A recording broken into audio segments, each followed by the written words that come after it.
So, now about feminism and about why women don't want to be born as women. We all know that during the caveman times, women and men were equally active and involved in every chore around that they needed to do, even if they would settle in groups or families. There was nothing called marriage there. After that, the Netherlanders, the farmers, and they started settling down. Even then, the tribals, people in the jungles, there was nothing called marriage. And equally, both the men and women used to work even in farms. They do even today. Not that they don't. And there was nothing called gender discrimination and all that. But now, since, like I told you, that the women are very powerful, also, so the men think that women are physically not powerful or less powerful than the men.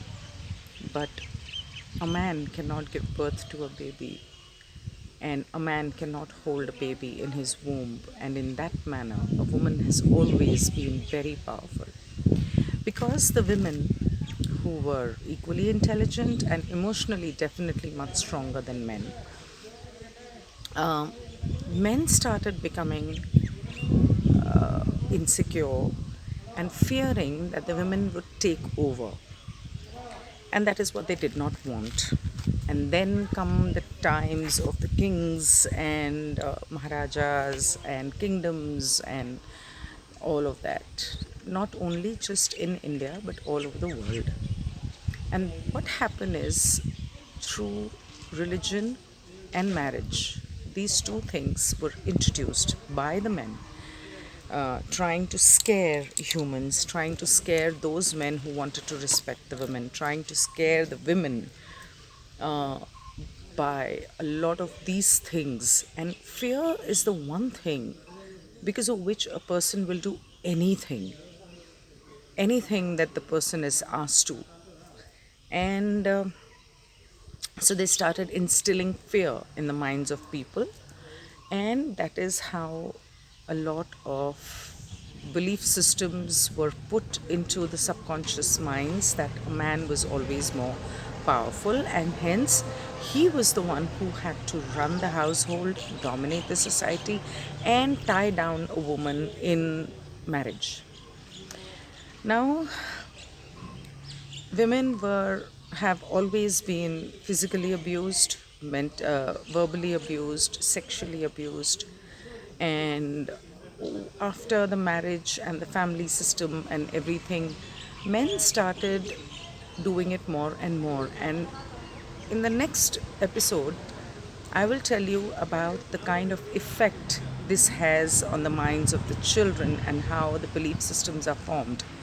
Now, whatever your ancestors must have done, like 50 ancestors back, because, for example, if you say me, my two parents, and each parent having two parents, and then their each parent having two parents, so the generations go way back, and we have in our genes and DNA the belief systems, karmic lessons or karmic deaths of all of them.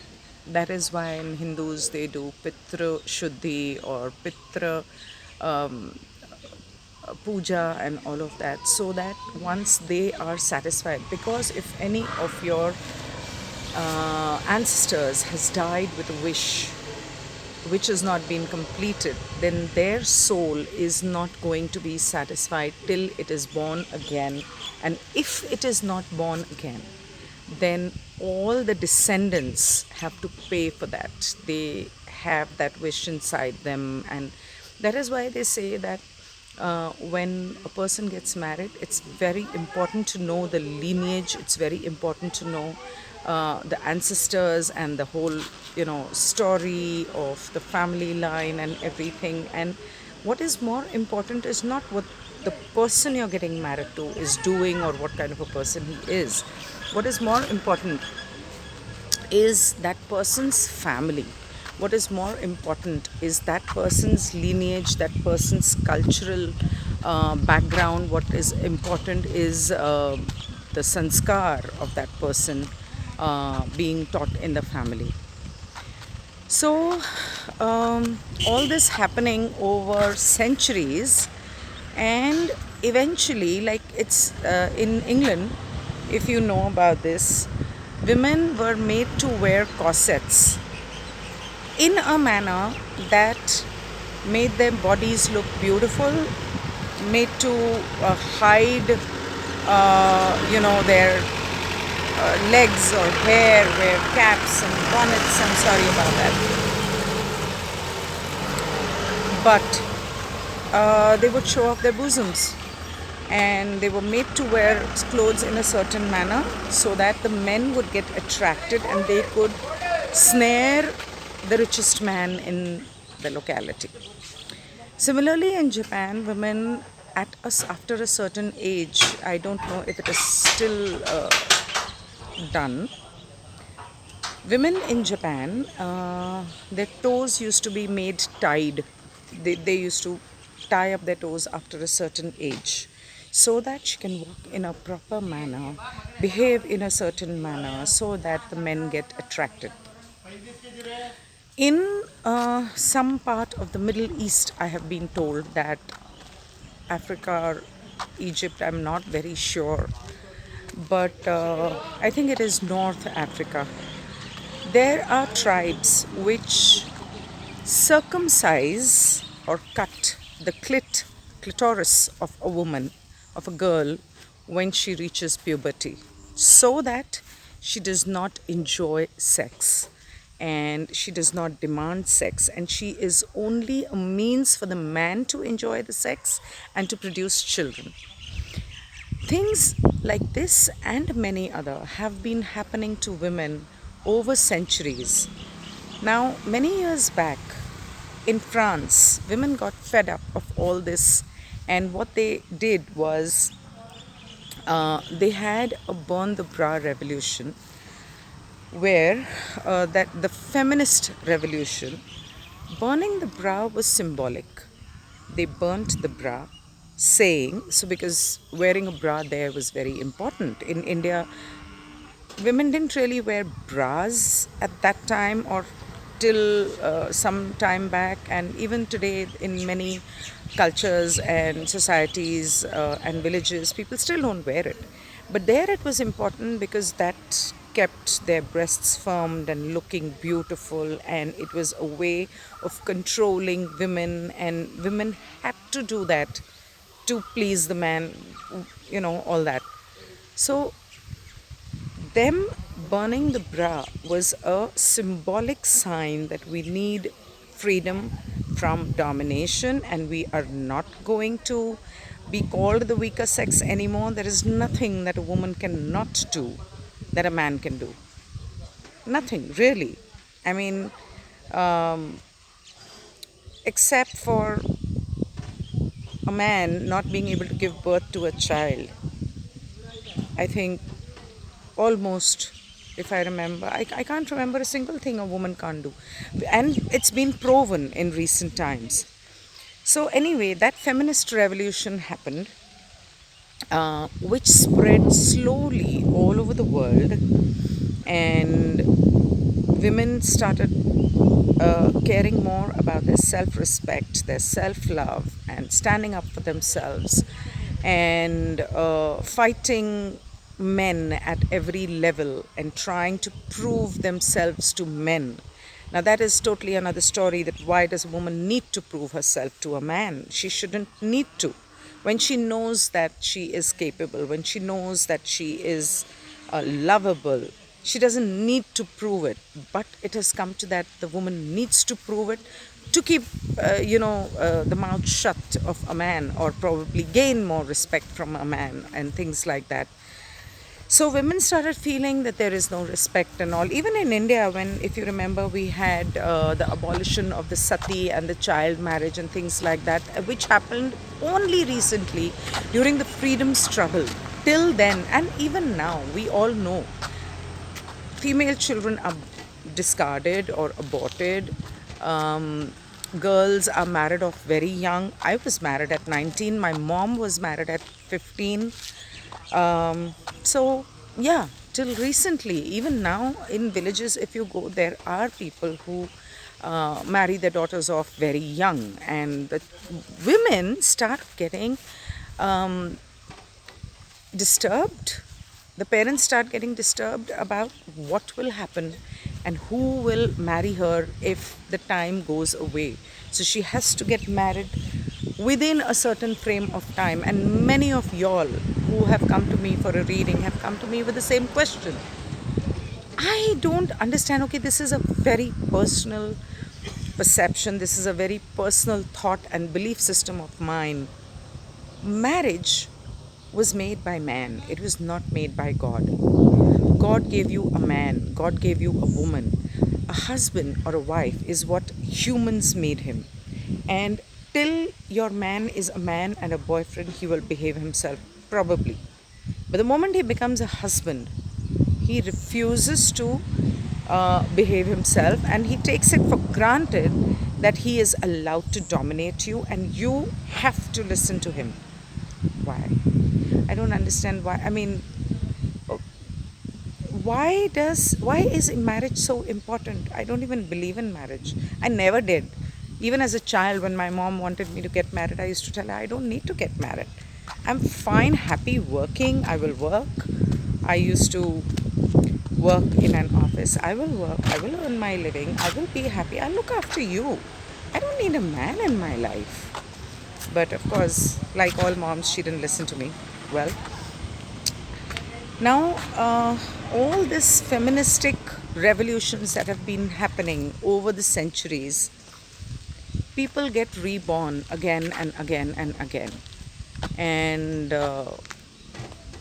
the memories remain in your subconscious mind. If you have seen my episode on hypnotherapy, inner child healing, if you have seen those, if you've not seen it, I would request you to go back and see it, so you will understand a lot many things more in detail about this subject. So the subconscious mind is about 80 80% of your brain, this skull, this brain that you have in your skull, it's 80% of your brain approximately, I think. And 10% is your your conscious mind, and 10% is what you're using, or maybe even less than that. I think 4 or 5% is what we use on a daily basis. So, all the memories of all your past lives get stored in your causal body, which is your subconscious mind. And those memories are trigger points. For example, if you died in, say, you drowned and you died in one of your past lives. In this life, you will be scared of going near water or swimming or in the sea or in the river. If you fell from a height or you were pushed from a height, you will be scared of heights. So these are memories. Some people are scared of lizards. Maybe they were eaten up by a crocodile. So there are a lot of things. All these memories become trigger points in your mind. Now, out of that subconscious mind of 80%, yes, there are memories from past life, but there are also memories from the moment the soul came into the mother's womb. So, when your mother was pregnant with you, all those memories of whatever was happening around you, around your mother, are there. And these trigger points become reasons why women a lot of times do not want to be born as a woman. But due to, if you have to believe the karmic cycle, due to whatever karmic cycle, they are born as a woman. Until some years back, I used to always want to be a man, and I used to, ask God, why was I born as a woman? Why couldn't you, make me a boy? And over time, over the last 10, 15 years, I am happy that I am a woman. I am happy because I think maybe there was a cause that God had for me, which is the reason why He made me be born as a woman. And He must have had His own reasons. So, all these memories, when you start rejecting your body, when you say, I don't want to be born as a woman, when that is rejection of your own body, that is when you start having things like PCOD, uterine fibroids, which I spoke about in the last video, and you start having a lot of other triggers, which, so a woman, you will see sometimes a woman will always try and prove herself better than a man, be it in the house, be it outside, ambitious, working, topping it, and men are jealous of her. Why is she doing that? Maybe because in some past life, something like that happened for her to have the need to prove herself to a man. So, that was about the feminist revolution, which is still carrying on in its own way at a very personal level in the minds of a lot of women.